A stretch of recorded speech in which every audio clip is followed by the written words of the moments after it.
What does Kim Jae-young actually know? Such that a single touch of his finger on Instagram is capable of shaking the national conversation, leaving fans in tears, and quietly placing HYBE in its most uncomfortable position all year. Is this merely an actor's empathy, or the most dangerous hint regarding a truth that, until now, has only been whispered behind the closed doors of the Korean entertainment industry? This question did not arise without reason.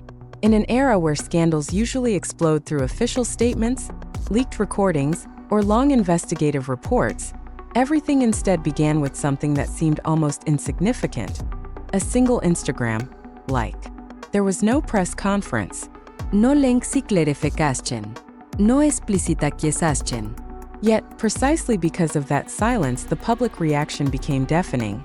It was as if that one click contained a message too clear to be misunderstood, yet too dangerous to be spoken directly. Kim Jae-young is not just any actor passing through the public timeline. He is a figure currently at the peak of his credibility and influence. Born in 1988, he has navigated his career with a consistency rarely found among average Korean celebrities. The public first knew him as Moo-yeon, the cold-blooded assassin in the historical drama 100 Days My Prince, a character that built his reputation as an actor with precise emotional control. He later expanded his reach through Love and Contract, showcasing an acting flexibility that moved him beyond being a high-class supporting actor to a leading man with broad appeal. The climax came between late 2024 and early 2025, when he won the Best Actor award at the SBS Drama Awards for his role as police officer Han Do-won in The Judge from Hell. At that point, Kim Jae-young was not just known. He was heard. Every gesture was noticed. Every attitude was analyzed at a so. When he starred in the drama Idol I, the public expected they would only be served a dark fiction about the world of idols. The drama introduced Do Ra-ik, the main vocalist and visual of the fictional group Gold Boys, an idol whose life slowly crumbles due to the terror of satiating fans. Relentless stalking, verbal abuse, anonymous threats, violations of private space. All were depicted with details that made viewers uncomfortable. However, that discomfort was initially seen as a narrative success, the bravery of the screenwriter, or simply a general reflection of the dark side of K-pop. Until something unexpected happened, a split-screen video began circulating on social media.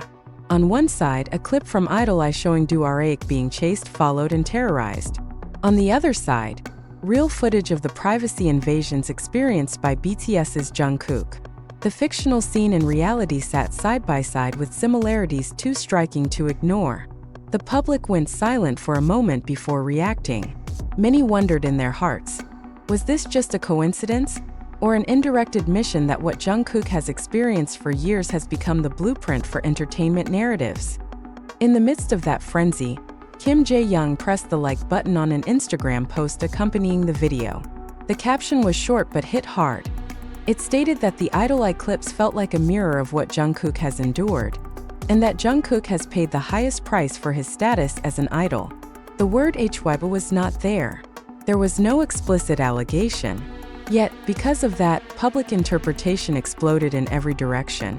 Why would an actor, currently at the center of the industry, dare to directly link his fictional character with the most influential real-world idol? Why did he feel the need to openly acknowledge that resemblance? Question after question began to emerge, bringing with them long-buried emotions. Jungkook is no ordinary idol.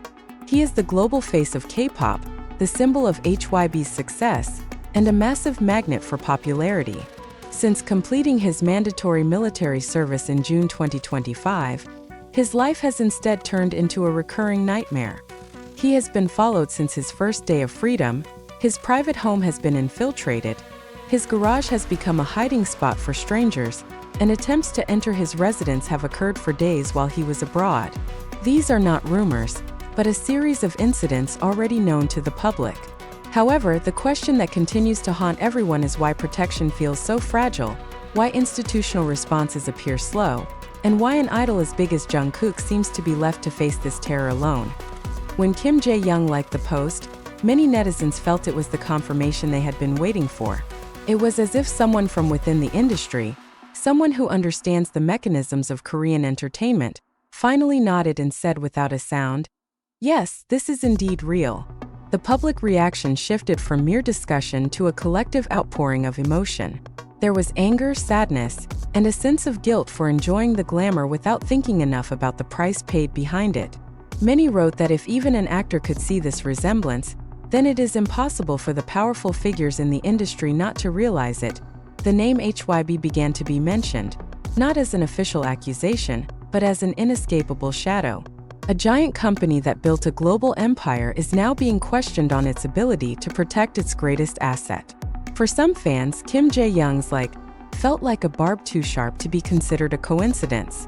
Was this a form of personal solidarity? Or a signal that the story of Idol I is not entirely fiction, but the result of long-term observation of a reality many have known for a long time but rarely acknowledge openly? What made the situation even more emotional was the response from ARMY themselves. The campaigns "We Love You Jungkook" and "Idols Are Human Too" spread rapidly, not as empty slogans, but as desperate cries for the world to stop normalizing the suffering of idols. Many fans admitted that watching Idol I now feels different. Scenes once considered dramatic now feel like documentation. Every terrified look from Do-Re-ik reminds them of the real Jungkook, whose smile often masks a fatigue and anxiety invisible to the camera. At this point, a single Instagram like has transcended its original function. It has transformed into a symbol of quiet courage, a symbol of cross-professional empathy, and for some, a symbol of systemic failure. Kim Jae-young may not have intended to create a controversy this large, but that is exactly where the shock lies.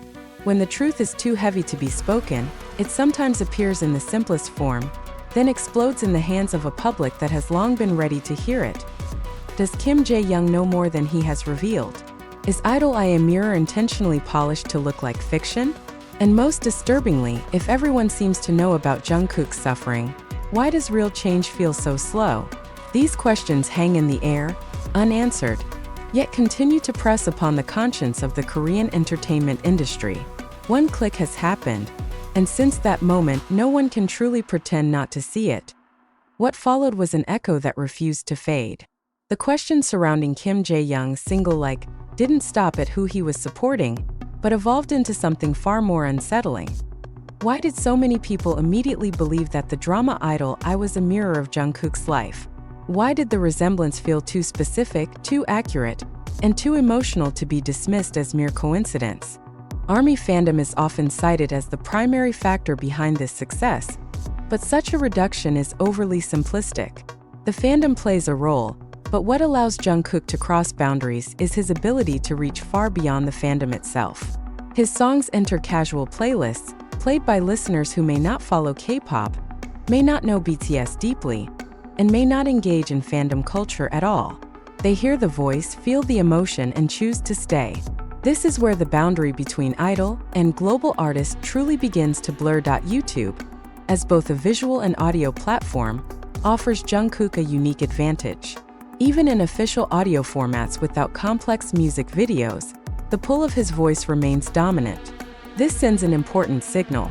Jungkook's power does not rely on choreography, visual spectacle, or conceptual narratives alone, but on musical quality that can stand independently. For a Western industry that has long treated visual spectacle as the backbone of YouTube's success, this reality feels deeply unsettling. Furthermore, the success of the clean version of 7 opens a new dimension in this discussion. Designed for a broader audience across ages and cultures without losing its musical identity, the clean version did not fragment listeners, it expanded them. When both clean and explicit versions are embraced globally, what occurs is not division but growth.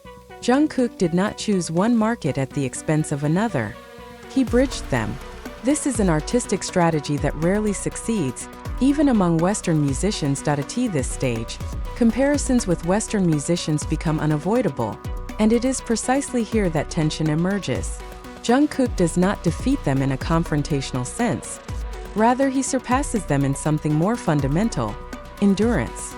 The record of 6 audio tracks surpassing 100 million views is not merely about popularity, but about consistency across time.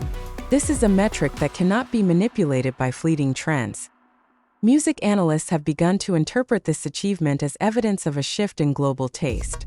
A new generation of listeners is no longer fixated on an artist's geographic origin, but on emotional resonance.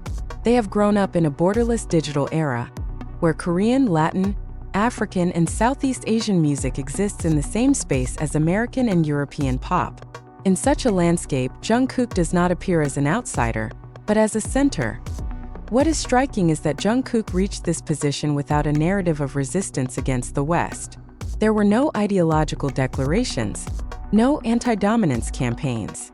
There was only music that continued to be played, a voice that continued to be remembered, and a digital presence that did not fade with time.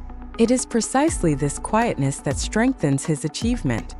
He did not demand recognition. Recognition arrived on its own. Now that Jungkook has completed his military service, the global music industry stands in a state of anticipation mixed with unease. He returns to the world stage not as an artist who needs to prove himself, but as a new benchmark to be chased. Western musicians, major labels, and digital platforms can no longer ignore the reality that the center of gravity in global music has shifted, and may continue to shift. This does not end with a definitive answer, but with a growing realization. Jungkook is not merely an exception. He is a symptom, a sign that YouTube, as a mirror of global taste, is reflecting a new face of the world's music industry. And if this is only the early phase of Jungkook's post-military era, then the central question now shifts again. How far will this change go? And who else will be left behind if they continue to cling to the old map? At the heart of Jungkook's unprecedented rise on YouTube lies something far more difficult to quantify than views, algorithms, or market share: emotion. Not manufactured emotion, not the carefully scripted sentiment often embedded in pop marketing, but a genuine emotional gravity that pulls listeners in regardless of language, nationality, or cultural background. This is the dimension that ultimately explains why Jungkook's dominance feels different, and why it resonates so deeply across the world.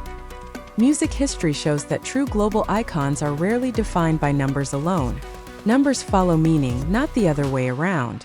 In Jungkook's case, the billions of cumulative views are the echo of something more intimate, a voice that feels personal even when heard by millions simultaneously. Listeners often describe his songs not as performances, but as presences, sounds that accompany solitude, healing, longing, and quiet joy. This emotional accessibility transforms passive listeners into long-term companions of his music.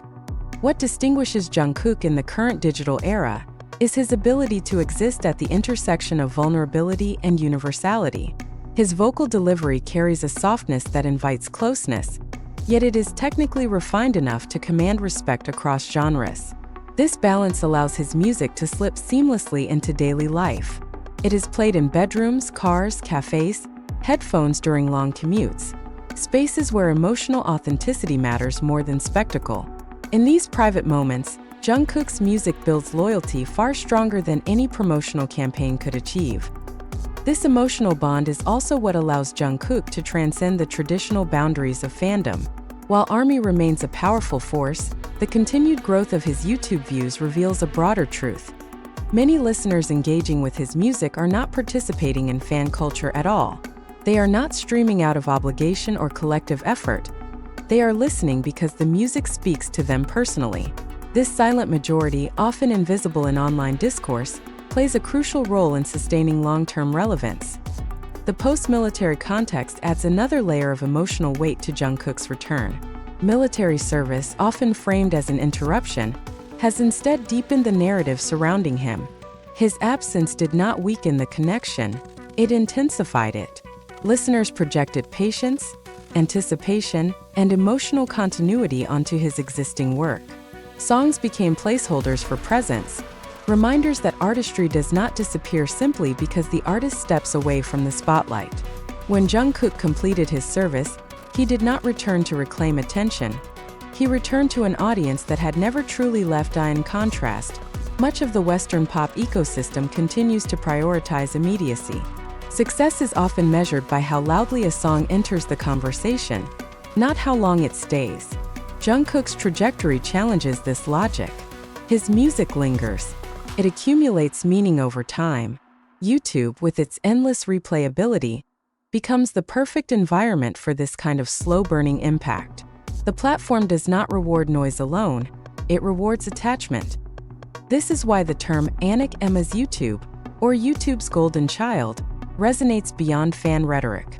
It reflects a deeper recognition that Jungkook embodies what the platform increasingly values: authenticity that scales. In a world saturated with content, audiences gravitate toward voices that feel human. Jungkook's appeal lies not in overwhelming the listener, but in meeting them where they are emotionally. As the global music industry looks forward, Jungkook's case forces a re-evaluation of long-held assumptions. Dominance is no longer secured by geography, language, or legacy media power. It is earned through resonance. The success of an Asian solo artist surpassing Western musicians on YouTube is not an anomaly to be explained away. It is evidence of a system responding to genuine connection.